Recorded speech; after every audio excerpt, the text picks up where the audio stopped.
السلام عليكم ورحمة الله وبركاته. يا جماعة بنصور شقة،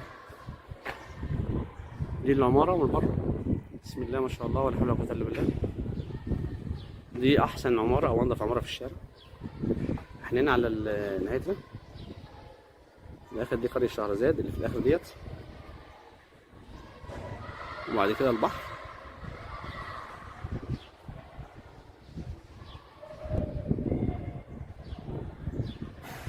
دي الشاليه اللي احنا بنصوره، ليه 3 وجهات على الشارع.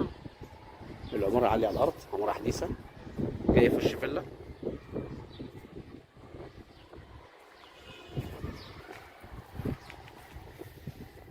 مدخل العمارة بسم الله ما شاء الله ولا حول ولا قوة إلا بالله.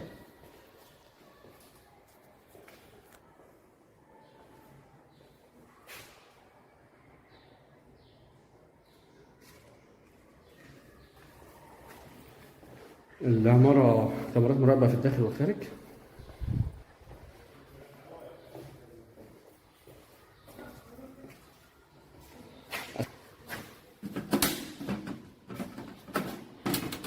ده عدة كهرباء بسم الله ما شاء الله. الشقة فيها 3 عدادات، الغاز والكهرباء وعداد المية الخاص. الشقة طبعا تشطيب لسه زيرو، لسه ما فيش استخدام لسه نهائي. اللي هيسكنها ان شاء الله هيبقى اول استخدام. الشقة جاهزة على السكن، مش مجروحة لأنها جاية في وش الفيلا. بسم الله ما شاء الله. على بعد حوالي 100-150 متر من المواصلات والخدمات. الغرفة الأولى في الشارع.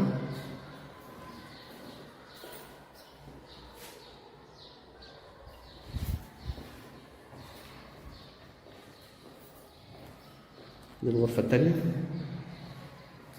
برضه على الشارع.